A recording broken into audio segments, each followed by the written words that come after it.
Hi everybody, I'm Hope with Dick and Hope's Magical Rainbow Garden, and today I wanted to give you a much needed update and garden tour. We have not been making videos as often recently because we got really busy selling cut flowers. So we'll try to give you some more updates about that soon.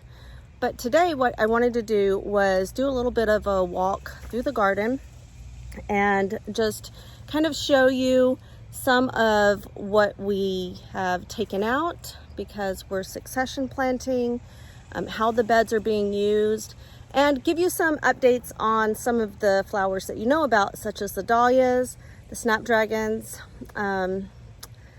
sunflowers, cosmos, some of the things that we had mentioned before. Just want to give you an update on that. And the garden's changed a lot, and we apologize for not having kept you updated, but today that will change. So let's begin. So we're going to start our tour in the main part of our garden. This is behind our house, and we also have flowers in front of our house, to the side of our house, in front of the garage, and around the chicken coop. But the majority of what we think of as crop style planting is back here. So let's give you a tour of what's going on back here. For a point of reference, this is our chicken coop. You can see we've got some shade cloth up in there. It's been really hot. And these are our rows that we planted. And this latest one is a new row, and I'll be showing you some fails today. These are stargazer lilies that we ordered very late in the season. We thought we'd give it a try anyway, but I think it was just too late in the season and too hot for them to get established. But we're hoping that maybe there's still some life in there. There's a lot that you can't see, but they're only about an inch tall. We're hoping that, you know, that will take off next year. Okay, so this is our snapdragon bed, which many of you had watched our snapdragon planting, and we've also given an update.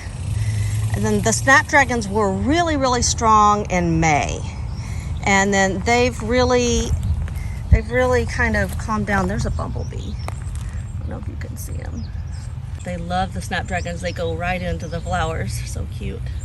What I've been doing is gathering several of them together, and it looks pretty nice to put several stems, but these have very thin stems compared to what we had before and not many blooms. They still add such a nice texture to what would otherwise be a lot of zinnias and sunflowers that we've kept them. And we're hoping that they're going to flush back when it gets a little cooler. We had planted a few zinnias in here along with them, and they've started to crowd out the snapdragons, which that's okay at this point. These zinnias are doing really well. I think this is from our second succession of zinnias. And then in the walkway, we were running out of room. Like I said, we've been so busy. We've even started using our walkways. We planted here some amaranth, which is doing well. We started this from seed, and then we planted it out here. This was originally our cosmos bed, and it was beautiful. I'll see if I can find some footage of the butterflies and things like that that were in the cosmos bed. It was just gorgeous. So that was the cosmos bed, and then it became basil and the coxcomb here. Okay, and the next bed is our zinnia bed. We planted 2 of them. You can see they've kind of gotten out of hand. I had no idea that they were going to grow 6 feet tall.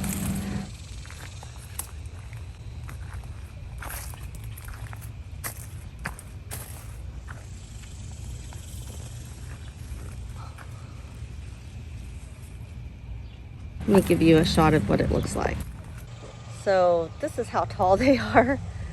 I can't even reach some of the ones that are in the middle back there. Our rows are 4 or 5 feet wide. I don't remember right now, but With them being so tall and in the middle, I have to get Rich to do that. But they've been really, really great to have.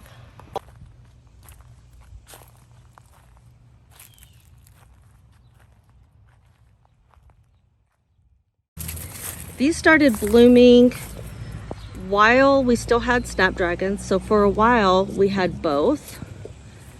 And now we mostly have, you know, zinnias are a staple. If we didn't have our zinnias, we would probably be in trouble. But everybody loves them. They provide the bright color that we really enjoy in the bouquets. Now they are starting to get, if you look in here, they're starting to get, I think they're just too old. They're drying out and losing leaves. They're still producing, and our latest succession of zinnias isn't ready yet. They are producing, but the stems are too short. As soon as they start really putting out, we're gonna tear out at least one of these beds.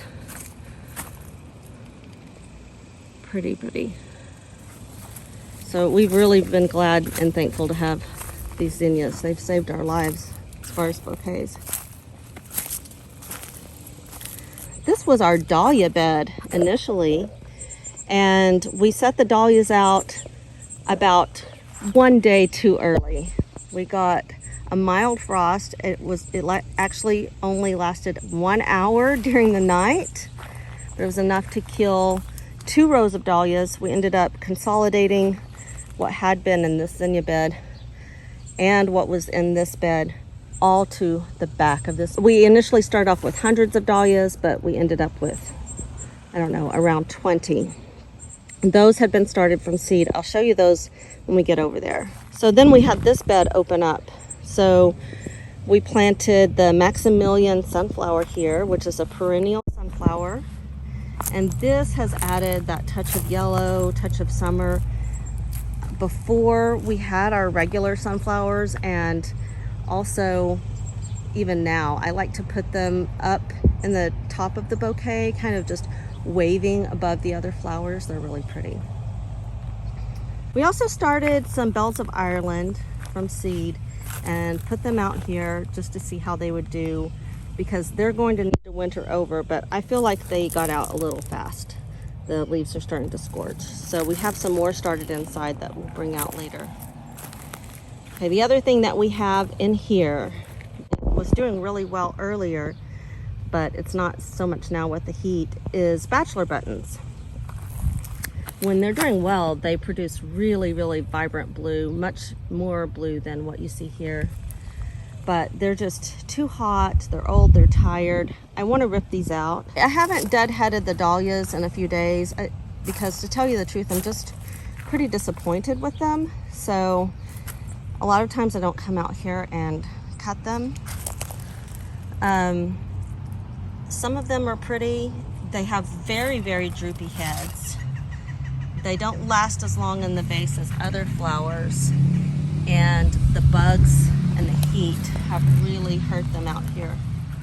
You can see, like, look how pretty this one is, but it is facing almost completely down. To use it in a bouquet, I have to basically put other flowers under it to support it. They're pretty, but they're not great. And like I said, these were from seed, so I'm wondering if we bought some varieties that have been bred, you know, and come from tubers, if we'd love them a lot more. So this is another area that we're debating tearing out and going ahead and planting something else. We have a really long season here, so we have time to plant something else. So what do you think? Should we plant something else in the dahlia bed?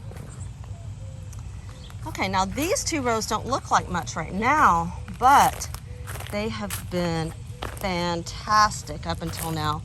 We planted 2 rows of sunflowers initially. We planted the Pro Cuts.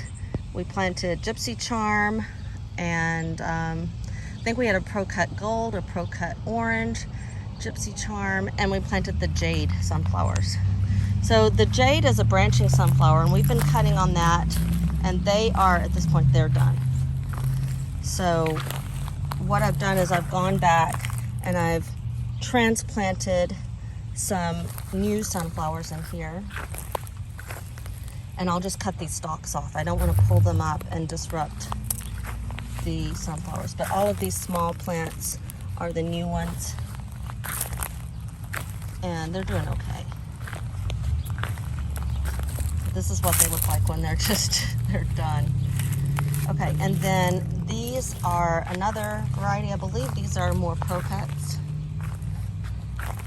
Okay, so it got so hot that my phone overheated and I had to go inside and let it cool off for a little while. It gets really warm here in Texas, as I'm sure you all know. A lot of the temperatures that the rest of the country is experiencing right now are normal for us, and yeah, we suffer with the heat. I was actually hot myself too, so it was nice to go in. Okay, so let's try to resume where we were. I think we were talking about the sunflowers. So the pro cuts were great for us. They really produced, and they were gorgeous. The problem with them was us, actually. We did not plant them in successions, and so we had them all at the same time. So we have learned from that. In the meantime, even though these plants look sad, we're still getting really beautiful flowers that we use in our bouquets daily. These sunflowers really add to the mix of zinnias and other things that we do. Over here at the end in our corner, facing the alley, we have what we call our perennial garden. It's got salvia that we started from seed. That's a volunteer zinnia right there. We've got coneflower, also known as echinacea. I've got a lot of yarrow there, and it doesn't do so well. I think it's just too hot. More echinacea. We've got more salvia, this beautiful mahogany splendor hibiscus, which I really like to use in bouquets. So this area's been really nice. After the pro cuts were so great, we knew we needed some more sunflowers, so we rapidly made more successions of other sunflowers. I don't know for sure what varieties these are. I think Rich planted most of these, and I'm not sure what they were. I think he started these outdoors. Some of them are singles, some of them are branching. I think he direct sowed these. And then these are Italian whites. I don't have any open right now because I harvested them, but I'll try to show you a picture. They're pretty, but I don't know that they're worth the space. The bees love the sunflowers. So I'm going to come over here in the shade just a little bit. This is another perennial garden. We didn't expect to get anything. Well, the coleus isn't, but the Shasta daisies are. We started lots of them from seed. We didn't expect to get any blooms this year because they bloomed second year, but a few did. They're not worth using in arrangements, but it's nice that they're doing that. I was able to use some artichoke foliage in a wedding bouquet that I did.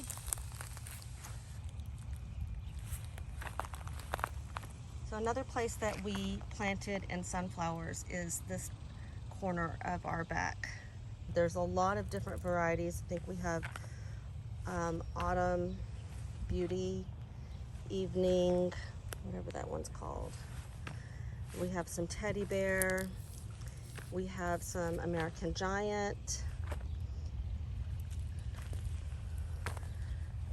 More Italian Whites. We have some really large ones here. We wanted to kind of mask this ugly area behind our fence. And also, I painted this door because I think that this is going to be really pretty once the sunflowers around it to take pictures in front of. We also have this beautiful verbena. We bought one verbena plant from a nursery, and then we propagated and got all of these. And we have here more mahogany splendor hibiscus, and we have some gomphrena that my sister gave me, and tithonia, which I have never grown, but I didn't know it was going to be so big, but I think that's going to be awesome. So we have this cute little pathway that goes over to our little photo area. Okay, so let's head back the other direction now. Show you another sunflower bed that we planted late. These are in part sun, if you can believe it, but in Texas, they can get some sun and do well. So these are, as you can see, some of them are in sun right now. And here are some more seedlings waiting to go out. I don't know what this is, something random. It's not one of our sunflowers. Yeah, they're doing really well. And then you can see here we're growing some trees that we started from seed. These are not related to cut flowers, but something that we want to do. These are desert willows. They are beautiful when they get big, and they have this wonderful scent. Another thing that we planted late in the season is a second run of gladiolas. This was a pepper bed. I think you might remember from a video. We had peppers here and there, and we had onions here. And the peppers were just overrunning us. We had so many peppers. We couldn't even give them all away. We ended up taking boxes full to Mexican restaurants. So we tore them out because we needed this space. And we tore out these peppers and those peppers, and we ended up keeping about 4 pepper plants. That has been enough for us. So we have some purple gladiolas here. We have some green, some lime green, we have some white, and we have some mixes. And then along the edges, just to take advantage of the space that we have here, we've planted some more amaranth. The gladiolas we had were beautiful, so we really wanted to make sure that we had more. This is Purple Mountain Majesty millet. It's really pretty, but look how big it is. I mean, it's a size that is difficult to use if you don't have something like a really large sunflower to go with it. I think I'm going to let maybe this one and this one go to seed because the seeds were kind of expensive. And I'm going to harvest some of these smaller ones later today and go ahead and put them in bouquets. What I didn't know about these is that they're one and done. So once I cut this one stalk, what I understand is that's done, unless there's some kind of accidental side shoots, that'll be it. But I think those will be really pretty with sunflowers. I'd like to do a succession, and I think they'll be really pretty in the fall. And then over here we've got some more stargazers. They're in part sun, and they're doing better. There's a stray lettuce. I had lettuce in here last year. They're doing better than the stargazers that were in full sun, but we don't really expect much from them this year, as they were the discounted last, last stargazers of this season. So I think that will conclude our tour today. Thank you so much for watching this update video. You can see how our beds have changed over the season. We'll talk more in another video about what we've learned as far as succession planting. And you can see we've made a lot of changes. So let us know if you're interested in knowing why we made the changes and what we've learned, and we'll try to put that in another video as well. So thanks for watching. If you like the video, please give it a like, give it a thumbs up, leave us a comment, and please subscribe. We would really appreciate it. We hope you're having a good day in your own garden, and see you next time. Bye.